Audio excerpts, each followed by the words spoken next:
Hola, en este vídeo voy a explicaros un poco cómo trabajo yo mis tejos, que no son tampoco espectaculares, ¿no? Pero son míos.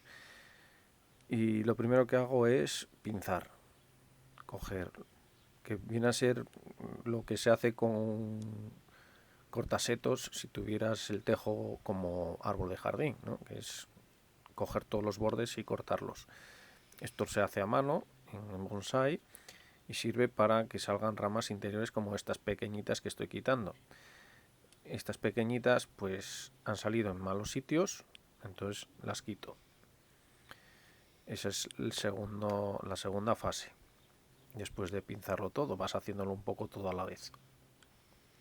Quito también ramas que salen verticales hacia arriba o verticales hacia abajo. Si salen en 45 grados hacia arriba no pasa nada porque dan un poco más de volumen para que no queden las ramas planas como una espina de pez.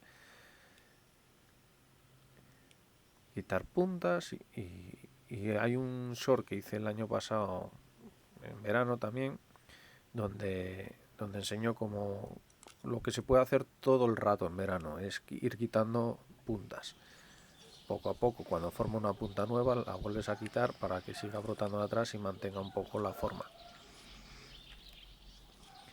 En invierno la poda es diferente, más a las ramas gordas y a estructuras gordas.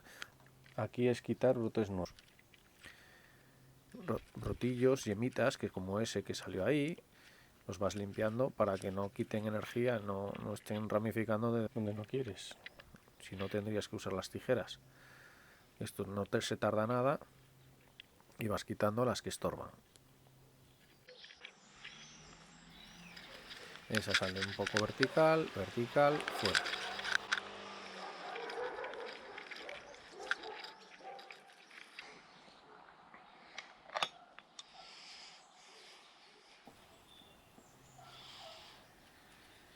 Otra cosa en la que hay que fijarse son las bifurcaciones, que solo tengan dos ramas. Como es este caso, que aquí salen tres de la misma esquina, pues quitamos la que no nos interesa. También las ramas tienen que ir alternas, izquierda-derecha, izquierda-derecha, izquierda-derecha. Yo empiezo a contar desde el tronco hacia la punta, porque si lo haces al revés, de la punta hacia el tronco, y vas eliminando según vas contando izquierda-derecha, te puedes dar con la situación de que a ti te tocaba una derecha y la que tienes junto al tronco y que es buena está en la izquierda. Entonces empieza al revés a contar, que es más fácil corregir en la punta que, que cerca del tronco.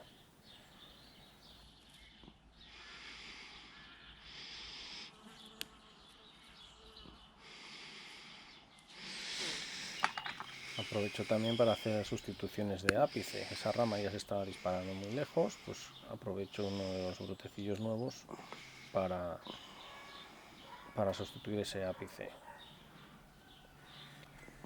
Un pequeño alambrado de los míos. Solo quiero juntar esas dos ramas para en invierno, cuando ya esté en posición, la rama de la izquierda la voy a cortar y así queda una rama con más conicidad.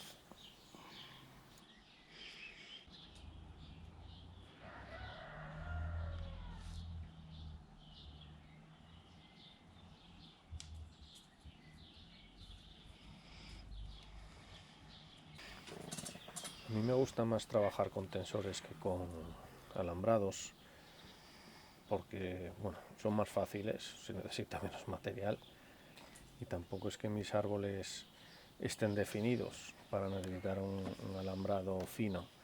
Entonces voy a lo rápido para posicionar ramas grandes y lo del alambrado fino pues ya se verá con el tiempo. Ocasionalmente sí que alambro para dar forma principalmente a troncos de pre-bonsáis, pero en los tejos para las ramas es más fácil hacerlo con poda, porque como las ramas van saliendo alternas puedes cortar la de la derecha y para que la rama gire a la izquierda y así hacer una formación por poda. Voy a intentar explicarme con esta foto sacada de internet. Esto viene a ser una rama crecida en el mismo año, porque está entera verde. Cuando son del año anterior, en invierno se ponen marrones por el centro. La mayoría de las veces pues te viene una rama más aquí, te viene otra rama más aquí, y claro, entonces tienes izquierda, izquierda, izquierda, esto está mal. Entonces lo que haces es buscar que se alternen izquierda y derecha. Entonces estas dos las podarías y nos quedaría pues como está esta rama, que está pues casi perfecta, ¿no? Porque está izquierda, derecha y tronco principal. A lo mejor estas dos están un pelín juntas, entonces aquí podría hacerse un bultillo y habría que sacrificar una de las dos. Entonces en ese caso yo lo que haría sería cortar por aquí. Entonces ya tenemos izquierda, derecha, y el tronco principal de la rama viene por aquí. Y aquí se volvería a ramificar en el futuro, este seguiría creciendo hacia arriba y seguiría sacando ramas así hacia donde nosotros quisiéramos. Bueno, esa sería una opción. Entonces aquí ya no, como esta ya sería rama principal, ya no estaría todo junto. Esto es más o menos lo que hago la mayoría de las veces. Bueno, que esto nos parece demasiado grande, pues tenemos la opción también de cortar por aquí. Entonces tenemos izquierda, derecha y el tronco principal seguirlo por aquí. Lo mismo, se nos ramificaría desde aquí arriba, este seguiría para arriba, podría sacar una yema por aquí, podría sacar otra por aquí, otra por aquí. Entonces nosotros tendríamos, nuestro tronco principal sería este, haría esta forma. Y llegados a este momento pues decimos, no, pues tan lejos no lo quiero, pues corto por aquí. Entonces nuestro tronco principal pues va haciendo una Z. Otras más opciones. Que queremos darle, este trozo ya es más gordito y queremos darle algo de conicidad, porque han pasado bastantes años y este trozo es demasiado uniforme en cuanto a calibre. Pues entonces cortamos por aquí y entonces el tronco principal va a venir por aquí, bueno, como lo teníamos. Desde aquí nos va a sacar normalmente 3 yemitas en la punta en invierno, y en verano también, si lo dejas la mayoría de las veces 3 a la vez. Entonces cuando son 3 pues claro, brota así, y una de estas hay que cargársela, la que menos queramos. Si estamos viniendo alternos y tenemos una aquí, pues la que nos sobra ahora sería esta de aquí, y esta nos la cargaríamos.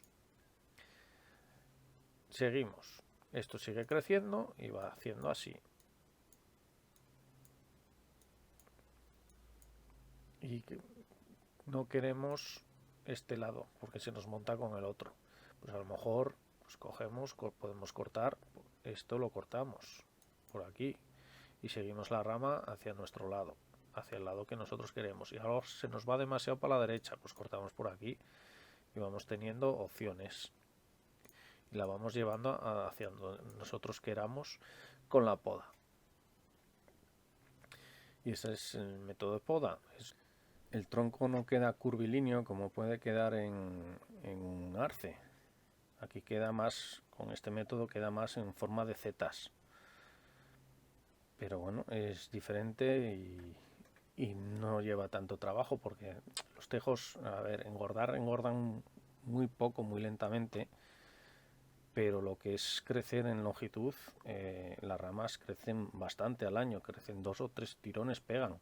Entonces esto en un solo año te lo hace un tejo como el mío, un brote así de largo, en un año te lo hace.